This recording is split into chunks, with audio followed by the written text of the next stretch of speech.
and to the republic for which it stands, one nation, under God, indivisible, with liberty and justice for all. Roll. Alderman Tobin. Here. Alderman Jean-Francois. Alderman Johnson. Here. Alderwoman Ray. Here. Alderman Kleiner. Here. Alderman Green. Alderman Witt. Here. Alderman Massey. Here. President Rodriguez. Here. Four is present. Correspondence. Nothing this evening. For the good of the city, mayor would like to come up.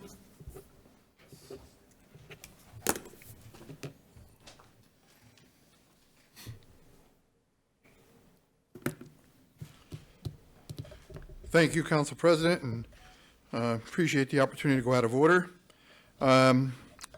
Here to not announce news because it's news that's already been made, but to let the Middletown public know and have the city have the opportunity to honor a New York State champ that is a Middletown High School student. I don't know how many years it's been since we've had a state champ in wrestling, but the son of Crystal and Stevenson Moncheri, Stefan, is the new 285-pound undefeated champion of New York State. He pinned the number 2 seed in the final recently. He's been awarded a Division I scholarship to the University of Buffalo, correct? And so on behalf of the residents of the city of Middletown, we wanted to acknowledge this success and with a certificate and of accomplishment from the city of Middletown and let him know how proud we are as a community that he has reached this level of success in his high school endeavors, and wish him the best as he goes on to the University of Buffalo. So Stefan, if you could come up, please.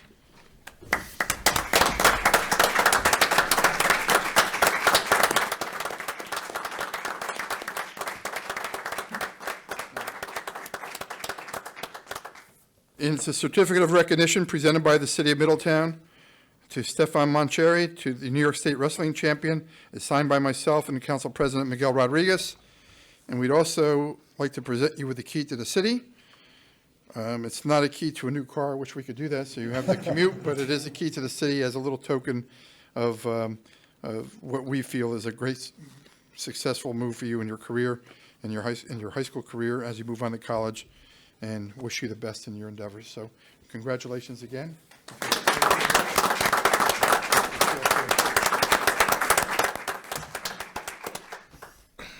Well, first and foremost, I want to thank my parents for being here and my coaches for being here.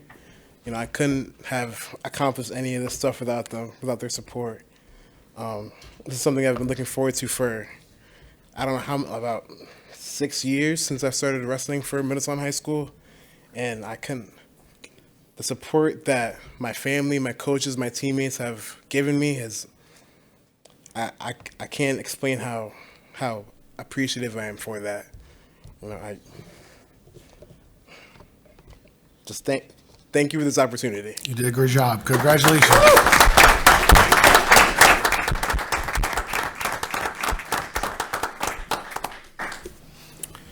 Okay, anyone else would like to address the council, please step forward. All right, remarks to the mayor.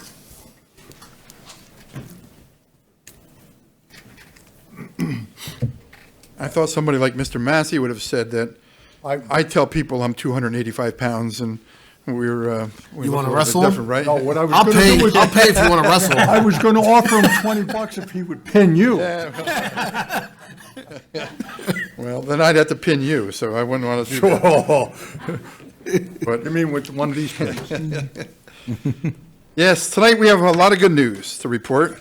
The chief will give you a report on a little bit of bad news that happened in the community. But basically, to begin with, I'd like to announce that the Heritage Trail Segment 3 project is starting to move again, Jerry.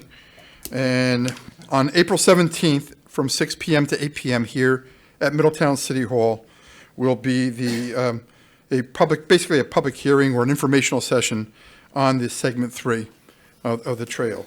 So it'll be the county, Jacob, and HVE Engineering will be here? Yes, and the city will be here to, present and answer questions that people has on the trail.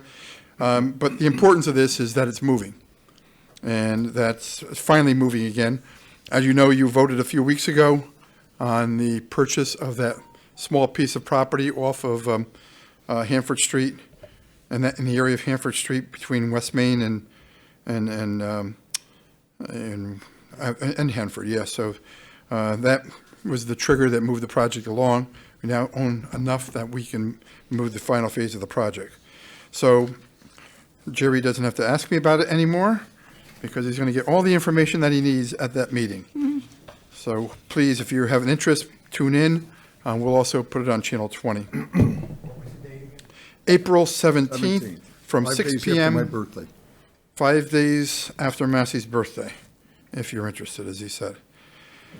We're also going to be working on the rest of the intersections in the city. That the sidewalk program and the intersection program, as you know, has been citywide. Some of it's been completed. Some intersections have been completed. Some of the big ones are yet to come. This is the intersection by Wickham Avenue and Highland Avenue. You can see it being marked out and cut out now. There will be the rest of the intersections that have not been addressed yet are going to begin. There's a completion of some of the ones that are hangovers from last year, including like Franklin Square should be completed this year. So we're very excited about this project. It's about a $30 million project, almost 95% funded, at least portions of it through state and federal grants. And everyone who I've run into is very happy with not only the look, but the safety provisions and the ability, all the intersections being ADA compliant. And so this part of it, it's going to lose that little stub street of the extension of Liberty Street, as we've said in the past. And there will be a turning lane put in at this intersection. And also the Lake Avenue, Wickham Avenue, sidewalks will be extended up.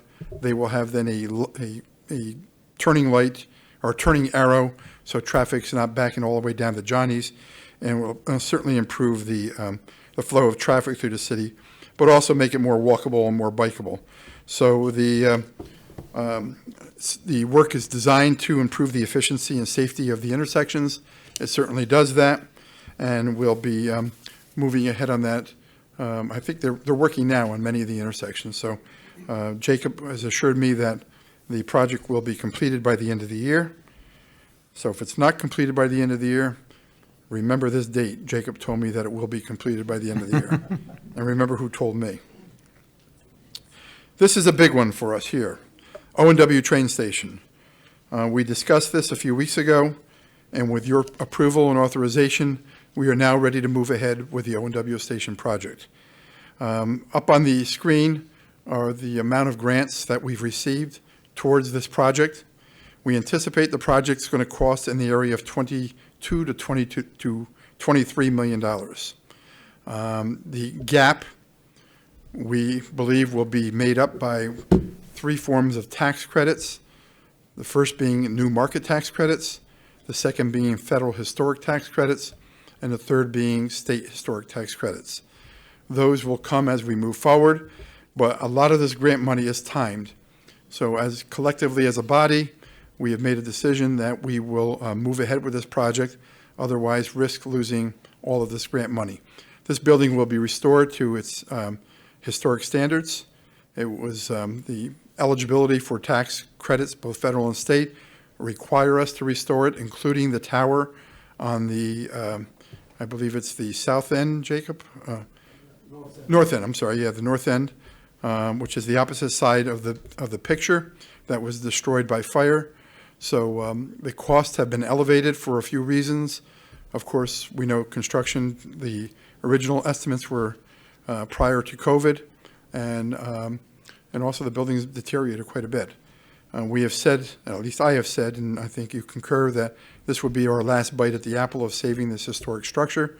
And I think it's valuable enough that, and I appreciate you folks unanimously supporting the concept of moving forward and the using both the tax credits as the gap financing or to fill the gaps, but at the same time, if the city has to throw in a few bucks, then we are committed to throwing in a few bucks to make this thing work and not to lose $15.5 million and state and federal grants.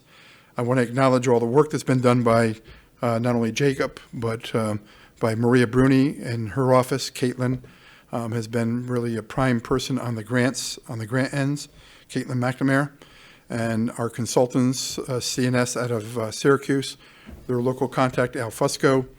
Our tax credit consultants are somewhere down south, and so I don't even know the name of them. That shows you how much I deal with them. But Maria and Caitlin deal with them on a regular basis. But I think it's a good move. I think it's a move the community will support, assuming that we have to throw in a few dollars somewhere down the line. But I think to save this $15.5 million and to save this building, that it's an investment well worth, especially with the potential and the probability that the tax credits will close the gap. So that will be, you'll be rejecting the old bids tonight, which are old, or not tonight, in a future date. And then by the end of this week, the project will be into the newspaper and posted for bidding for the shoring and remediation of the phase 1 of the project. So you'll see work begin hopefully this beginning of this summer. I think it's a 30-day bid period by the time we open them and award them. So we'll be into early summer, but the project will begin, and we're hoping that it'll move very quickly. So thank you for your support on that. This afternoon, myself and the chief attended a press conference at the Galleria Mall that Senator Schumer and Congressman Ryan attended, and it dealt with the organized national retail crime, and that where organized crime has taken a foothold on these smash and runs, or whatever they call them, of high-end theft in retail stores, and utilizing young folks basically as to do a lot of these crimes in a form of a gang. The Wallkill police chief announced today that Walmart, for example, had $33,000 theft in cell phones. The Wallkill in the town of Wallkill Walmart, and then he mentioned other increases in this type of crime. I believe was 23% in the town. We do experience some of this type of stuff too, and but as the senator and congressman said, that this is like a national phenomenon, and there are basically no consequences because these organized crime units are using young people to commit the crime. And so they've come up with a proposal, and that proposal is to use the RICO statute nationally in order to, as he determined or presented, to cut the head off the snake being this organized crime network throughout the country that is mobilizing these young folks to do these types of crimes. So the RICO statute, Jerry's probably going to comment, is the same statute that they're prosecuting President Trump over in Atlanta. So it's because I saw Jerry smirk when I said RICO. So we did that for President Bush too. Oh, okay. We went into Iraq, so we called for that. So but it's a federal law that has a lot of teeth, and law enforcement on every level was there today. And as I mentioned, the chief and the chief from the town of Wallkill, and there are other law enforcement personnel there. It appeared that his presentation was welcomed by all there, and now we're waiting for the plan and waiting for the funding. So we'll see how it all comes about and how it rolls out. But it was a good first step towards addressing this type of crime. On another note, Sunday is the Little League Parade, or Saturday, I'm sorry. Saturday is the Little League Parade, and all are invited. I believe kickoff is 10:30, is it? And they're hoping lineup to be at 10 o'clock. Hopefully all will be able to make it. And Sparrow, I did see your email to Jacob about Adams Avenue. I met with the neighborhood today, three of the neighbors, and the garage will have to come down before a foundation inspection is given. And some of the other conditions will have to be met to the maximum size of the house, replanting of some trees, and but rest assured that the ZBA approval does have all those conditions in it, and all of the conditions will be met prior to moving forward on the project. Okay. Any questions? Any question for the mayor? Alderman Witt. Thank you. Mayor, you mentioned back to the O&W project that the costs had gone up a little bit, or significant actually, but also the costs also went up to take the building completely down, right? Yeah, I know we were given an estimate a few years ago of over $3 million to tear the building down, and I'm assuming it'd probably be more than that because it would have to be totally asbestos-treated demolition. So, but we have struggled with this for years, as you said. You know, you've been on the council for a few years. Our intent was always to save the building. We had many runs at it with some private developers. We took it over. We thought we were moving in a pretty good pace prior to COVID. When the numbers, I think, numbers at the time prior to COVID, I think ended up being around 13 million. But that was prior to getting into the building too, because it was unsafe to go in. This firm from Syracuse had to go in with drones and most of in good parts of the building and establish the problems related to reconstructing it, especially under the historic standards. So it's ballooned to 23. We do have a tenant for the first floor, ABCD Head Start, and we do have the homebuyer program that will be on the third floor, 7 or 8 housing units, where 50% of the rent will go into a home savings account for the people living there so that they can buy a home within the city of Middletown. So there's a benefit there. And then ABCD is interested also on the second floor, but we don't think we'll have any problem renting out the second floor even if they don't take it. We're meeting again with ABCD in the next week or two to firm that whole deal up. But we're doing it because it's the icon, it's the entry to downtown Middletown. It's what people see.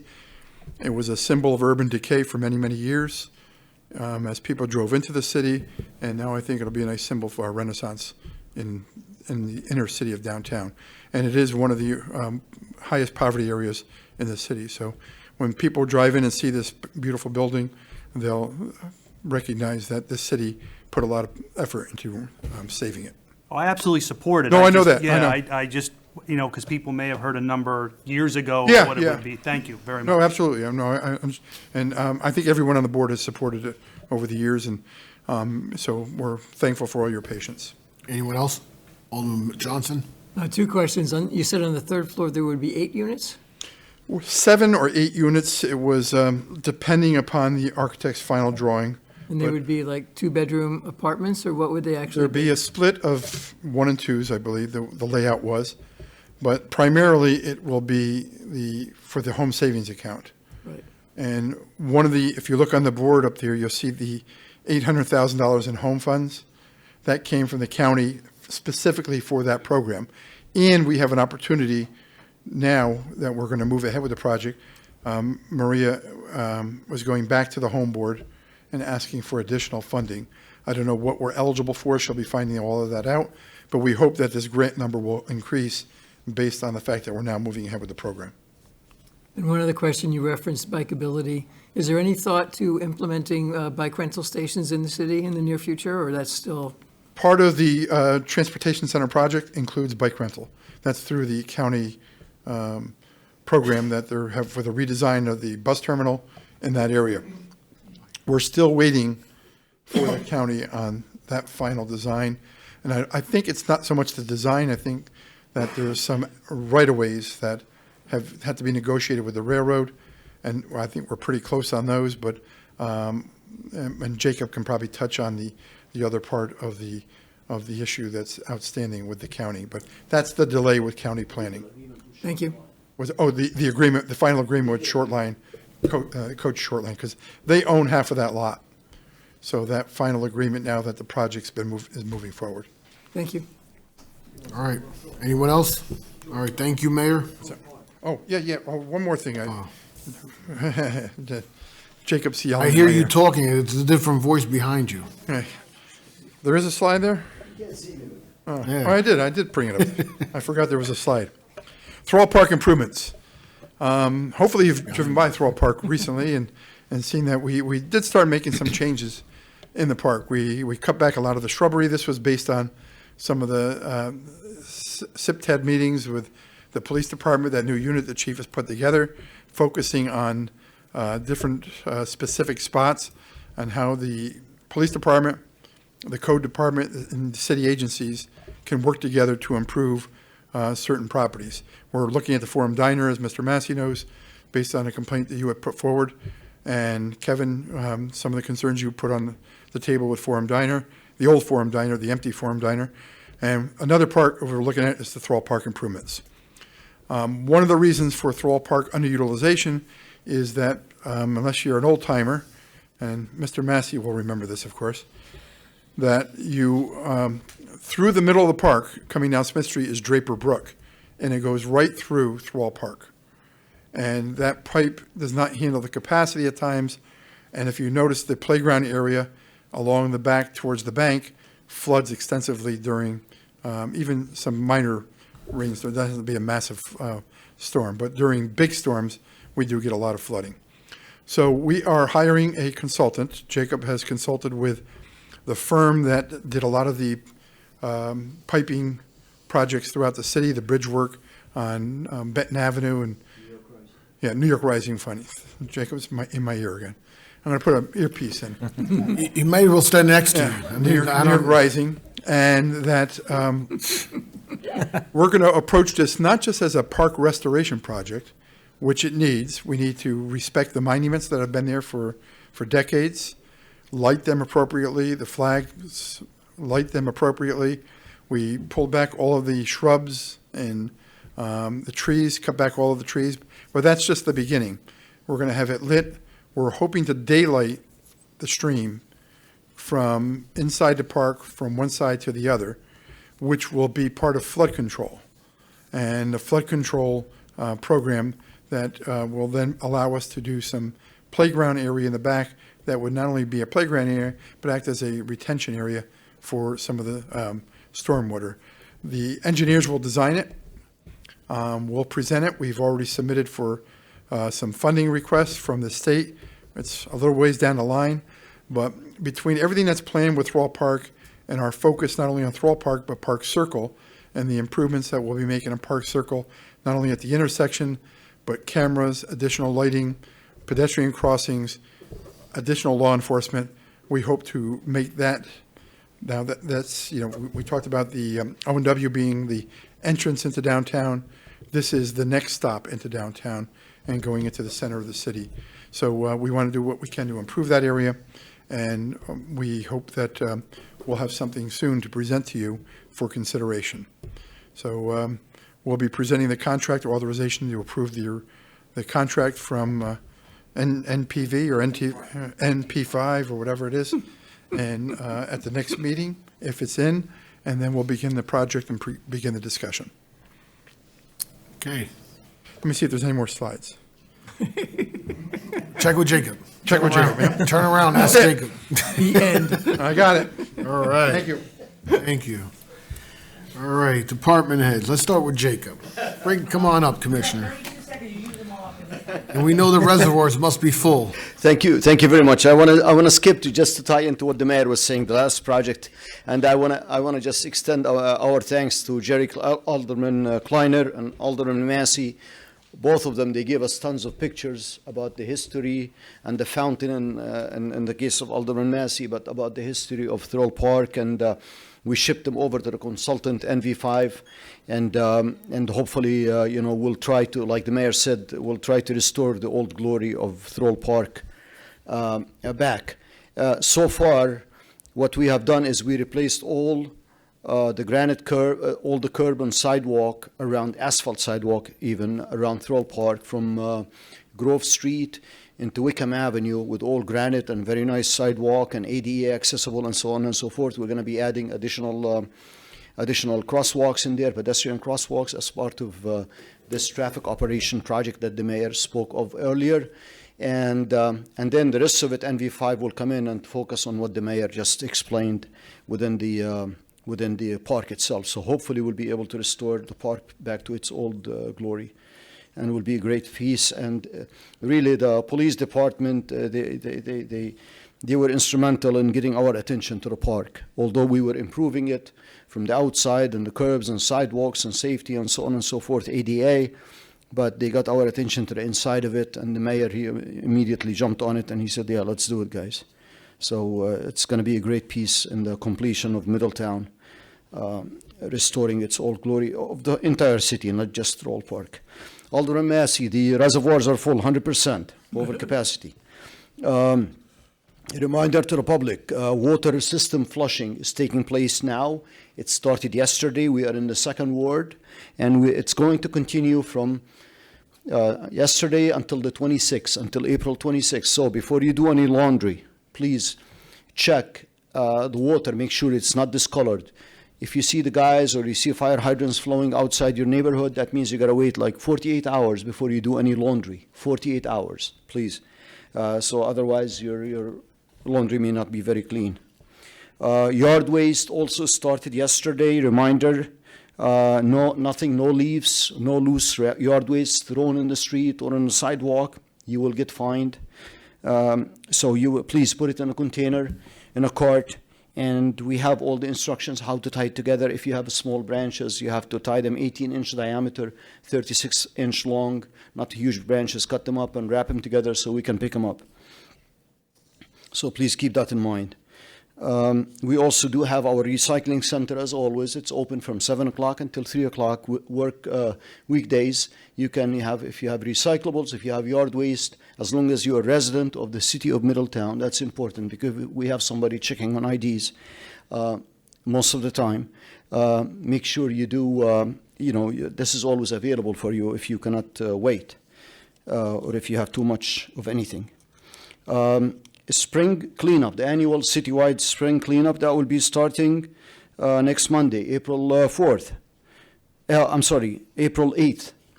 And then we're going to be starting with the 4th ward. After that, the following week is going to be 3rd ward. The week after that is going to be 2nd. Last ward is 1st ward. Is going to be done the last week of the spring cleanup. So again, we have the brochures, we have the restrictions, we have what you're allowed or not allowed to do in our website. Please visit that on DPW page. Capital projects. Highland Avenue tank is still work in progress. The tank has been back in service a long time ago, which is, we're very happy about that. There are some other items that the contractor yet to finish. We're trying to push them. Hopefully everything will be completed within 2 weeks on Highland Avenue tank. But everything is done, repainted. Then T-Mobile will go in and remount their antennas on it and take that temporary antenna offline. High Barney tank, the tank has been dismantled, demolished the steel tank, and the company is preparing the site so that they can start putting the precast concrete panels there so that they can assemble the water storage tank afterwards. It's a unique process, so I encourage everybody from the council, and we'll try to put some pictures about how the construction of that tank is done. With the machinery and the precast panels, they put them together, then they spin steel cable around it, like pre-stressed, almost pre-stressed, reinforced steel cable. Then you have barging on the outside of the tank. The same thing will happen for Mountain Avenue tank. However, Mountain Avenue tank, we cannot demolish it or take it offline because we need it for storage and for pressure within the low pressure system. So that will remain active until the new tank is constructed next to it. This is Mountain Avenue. Once it's constructed and it's put in service, then we can take the old tank offline and demolish it. Traffic operation, the mayor spoke about it. It's moving along very well. Hopefully we'll conclude everything this year, like he stated. And then I will conclude my remarks if you have any questions. Any question for Jacob? Thank you, Jacob. Thank you. Economic development.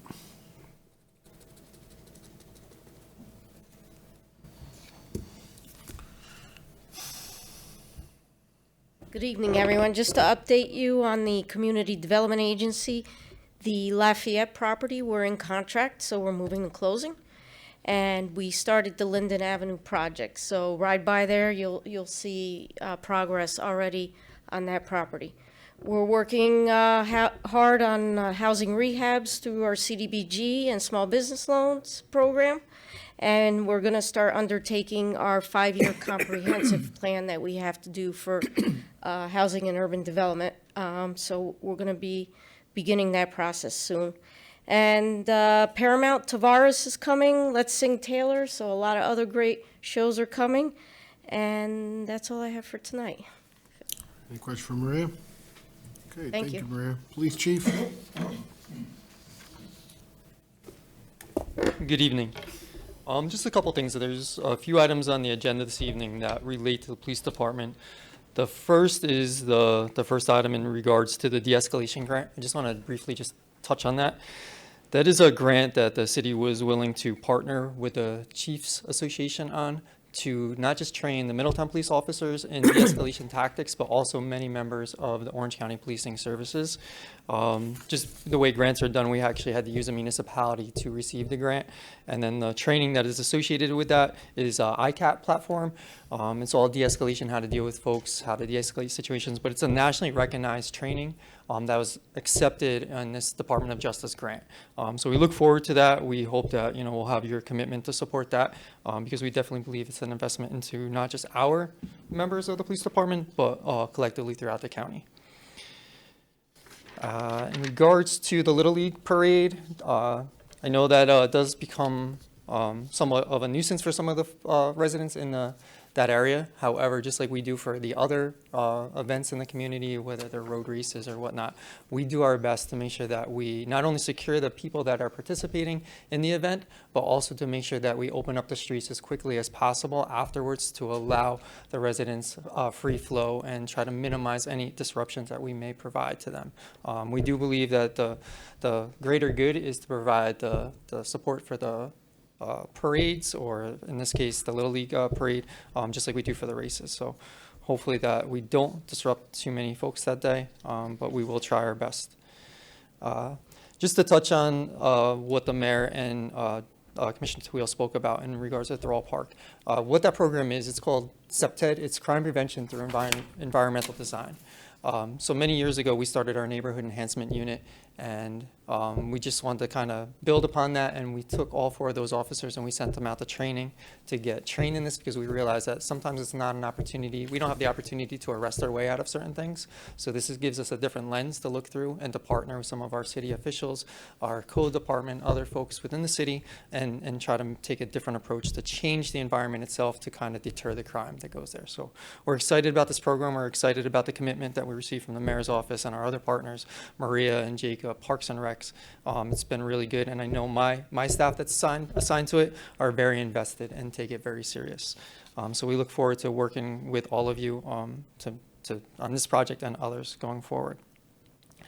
In regards to the incident yesterday, the stabbing incident, so, Monday, April 1st started off like every other Monday, a little hectic, but it definitely changed throughout the day. At 2:54 in the afternoon, our dispatch received a call of a possible stabbing in front of 33 Ruth Court. Not knowing what they were going into, we were fortunate yesterday that we had many staff on because the schools were closed, so we had some additional SROs available and whatnot. So the officers quickly responded, and to their surprise, not only did they find one person stabbed outside of 33 Ruth Court, they quickly learned that there was another person inside Ruth Court that was stabbed. Within moments, they realized that they were walking into a very, very brutal, horrific scene. Something that most people will never see in their life, and I hope nobody has to experience that. Very, very, very bad scene there. Within a few moments, with some support from some neighbors and some other resources, they're able to get some information that the possible suspect fled on foot in a certain direction, at which time our K-9 team was deployed. We had a K-9 team, Officer Michael McDonald with his brand new K-9 camo that graduated a few months ago. And along with Officer McDonald was one of our brand new officers, Officer Joseph Brownstein. So they started the canvas into the wooded area with the K-9. And something I spoke about with Officer McDonald this morning, I've been to several of the K-9 graduations in the past when they go through this extensive training, and one of their lead trainers tells them all the time, reminds them, trust your dog. And that's exactly what happened with K-9 camo yesterday. Officer McDonald was going in a direction that he thought would be the best route for someone to flee based on the geographical components of the area between the trees and the rolling hills. And his dog started going a little bit differently. And within a few moments, he realized his dog had actually found our suspect hiding in a bush. So outstanding job to them. We're very, very fortunate that we were able to apprehend this individual as quickly as we did. In regards to the actual situation, we don't know the why. We really don't know the why at this point. What we do know is that these were individuals that lived together at 33 Ruth Court. They're familiar with each other.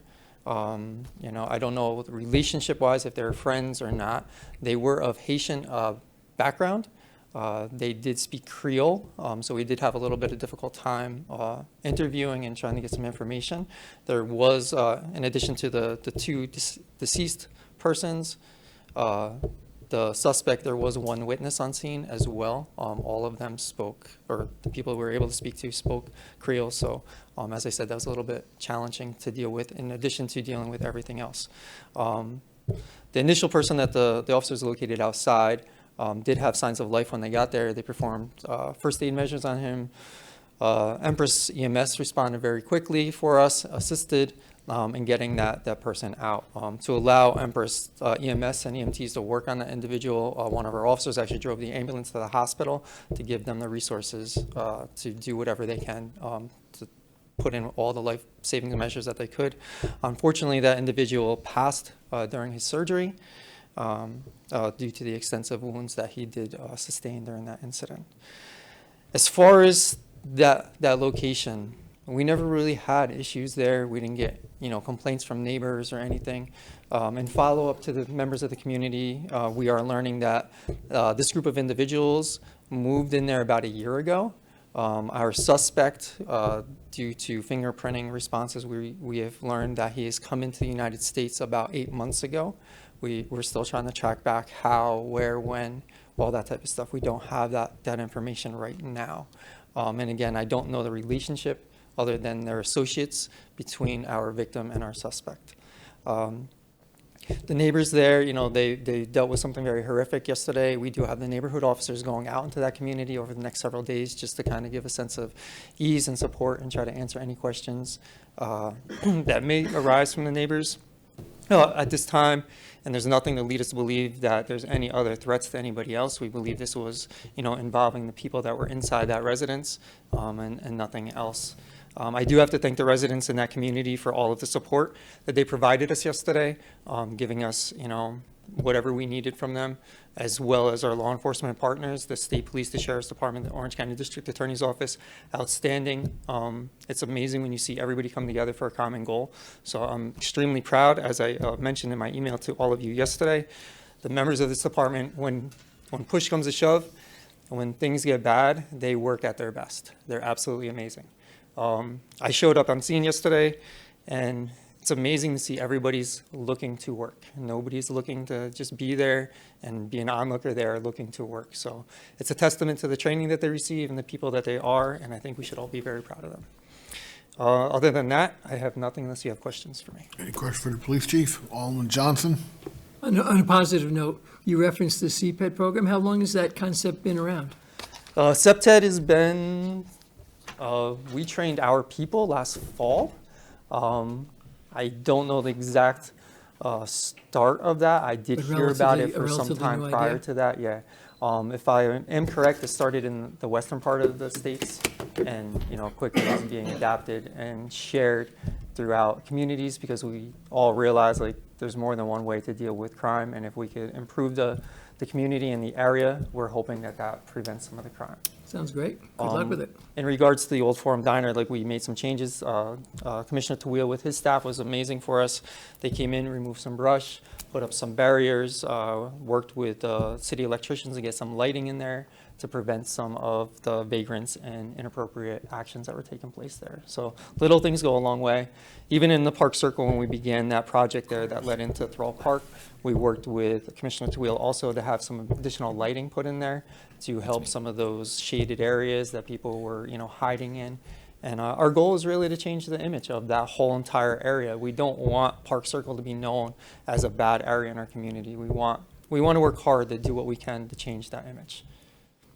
Well done on all counts. Thank you. Thank you. Anyone else? All right, thank you, Chief. Thank you. City Clerk. Good evening. Just two items are on the agenda tonight for your action. The citywide yard sale will take place on June 1st and 2nd this year. The city will once again be waiving fees if the council supports it.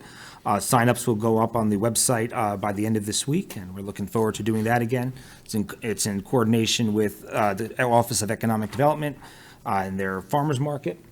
There's also a resolution on this evening to waive sidewalk sale fees for the Cinco de Mayo celebration.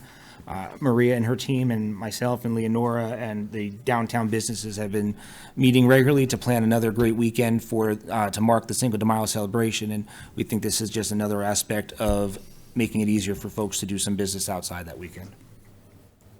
Oh, and citywide cleanup is April 20th. Sign-ups are on the website, Sign Up Genius. Please sign up. We're looking forward to another great year. Okay, any questions for the city clerk? All right. Remarks of Alderman Tobin. Just, I heard some great things. I mean, we're not looking at like single-step solutions, like, for example, the park.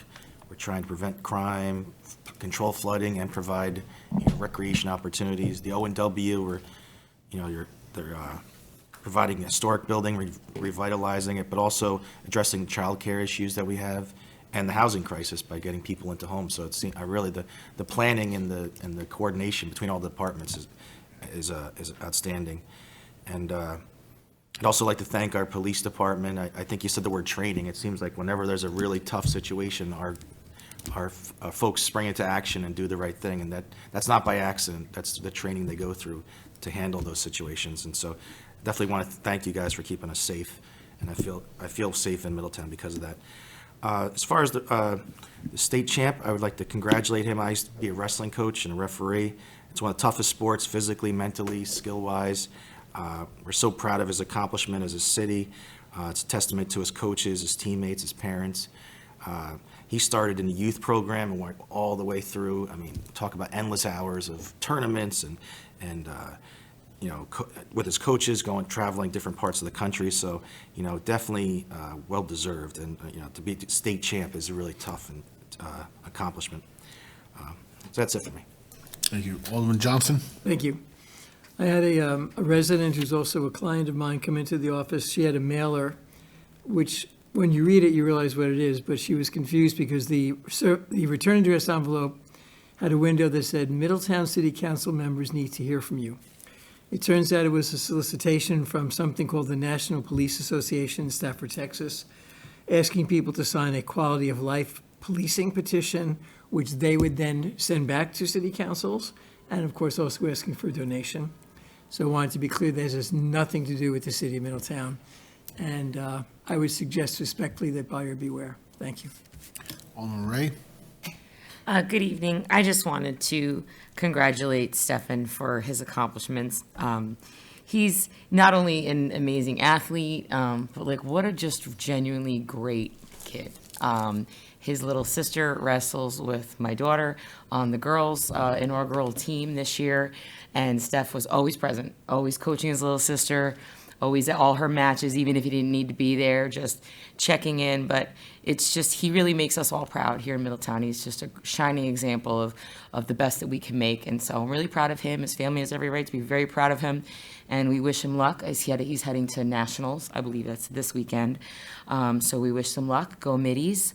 As for our fantastic police department, it's funny that we had this conversation earlier today. Someone was speaking about this incident.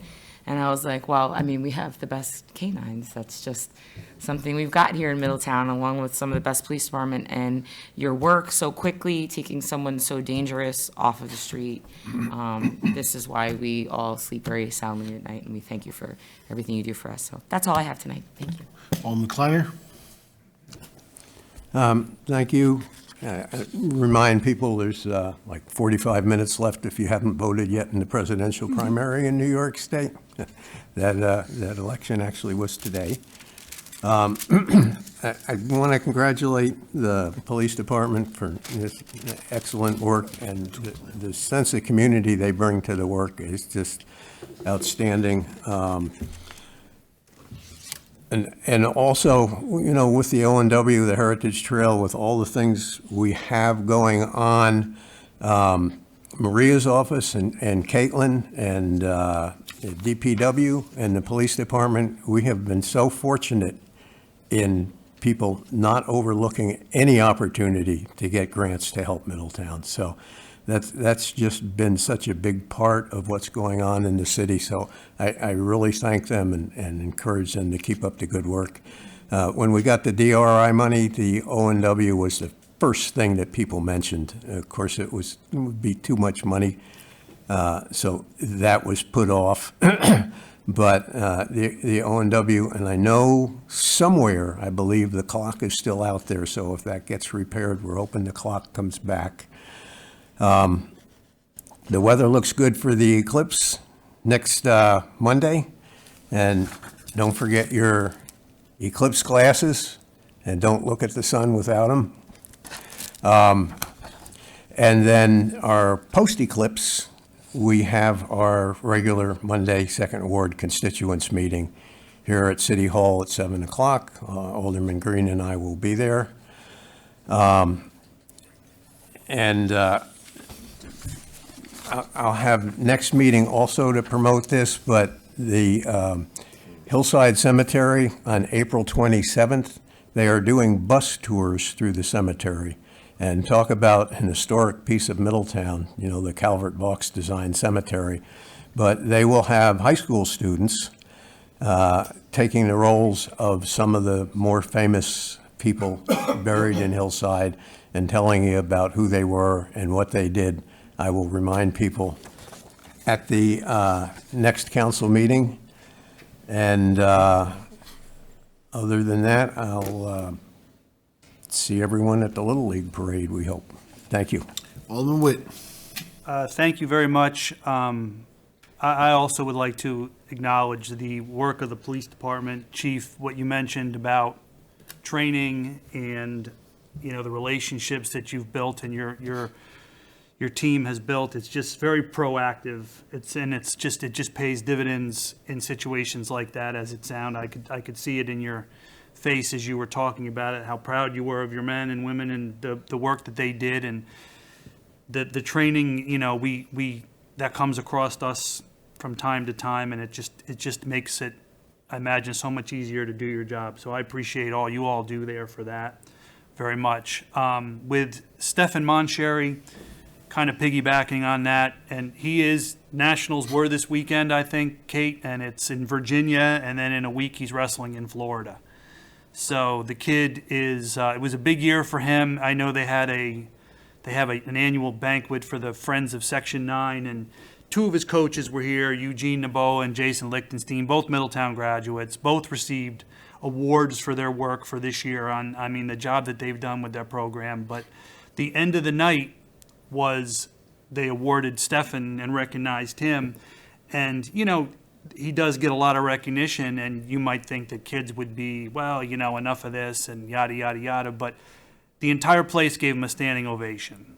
And I think that doesn't happen unless he deserves it and he carries himself in a way that deserves that kind of treatment and respect from his peers. So great family, and that was nice that we did this for him tonight.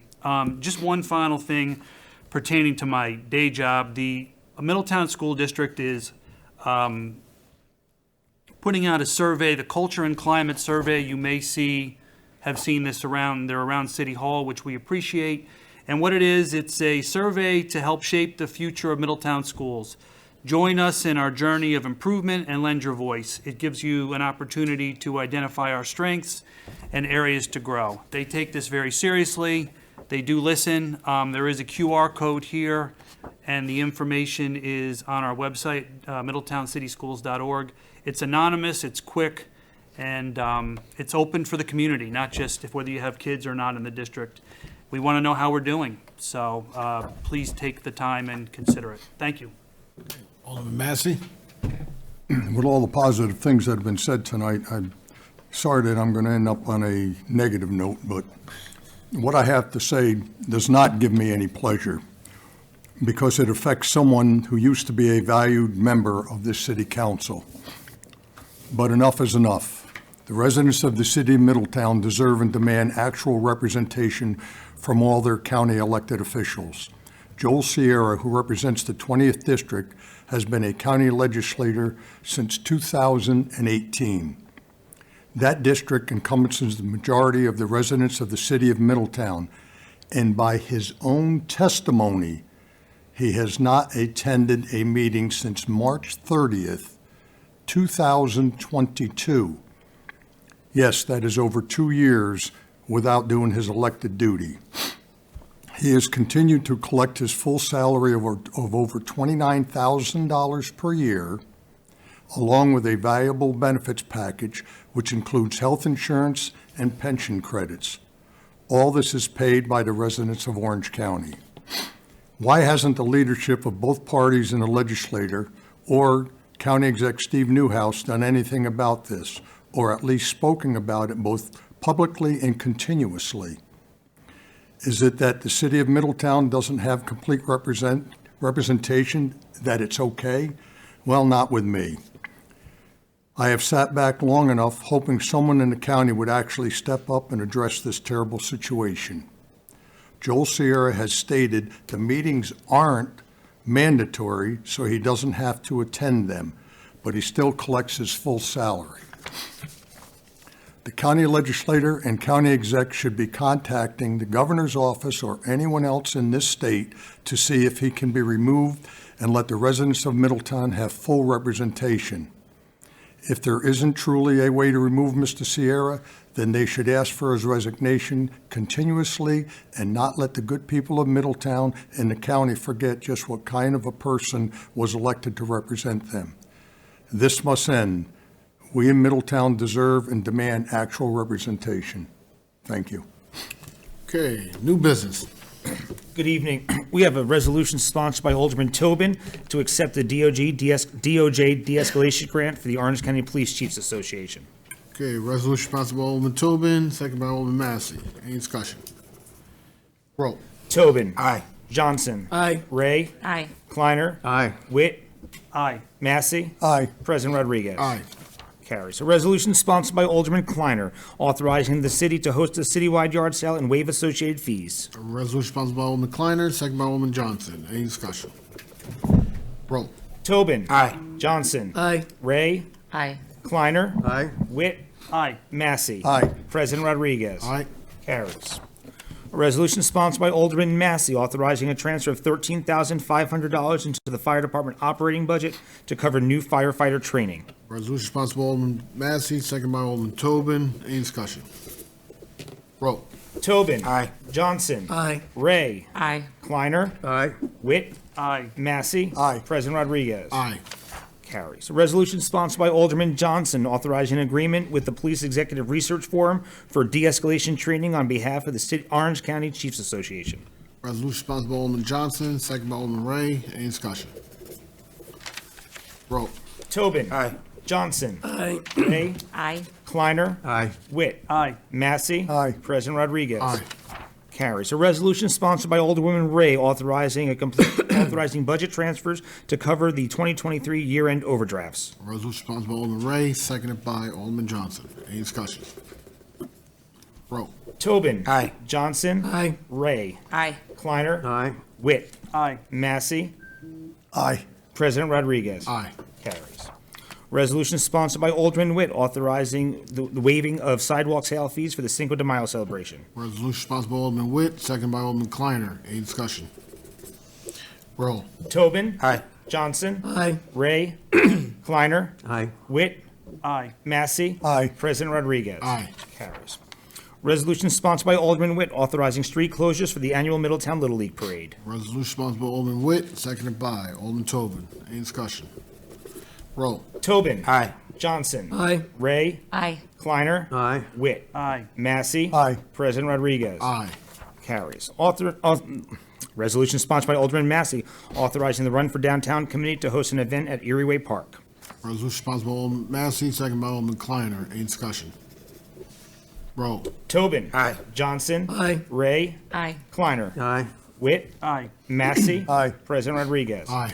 Carries. Resolution sponsored by Alderman Massey, authorizing an amendment to city code to repeal Chapter 453 of the Code of the City of Middletown for vacant and foreclosed properties. Resolution sponsored by Alderman Massey, second by Alderman Johnson. Any discussion? Roll. Tobin. Aye. Johnson. Aye. Ray. Aye. Kleiner. Aye. Witt. Aye. Massey. Aye. President Rodriguez. Aye. Carries. Audit. Mr. President, I move the accounts be audited, the claims be adjusted, and the city treasurer be authorized to issue warrants for their payment. Resolution sponsored by Alderman Massey, second by Alderman Johnson. Roll. Tobin. Aye. Johnson. Aye. Ray. Aye. Kleiner. Aye. Witt. Aye. Massey. Aye. President Rodriguez. Aye. Carries. So moved. For adjournment. So moved.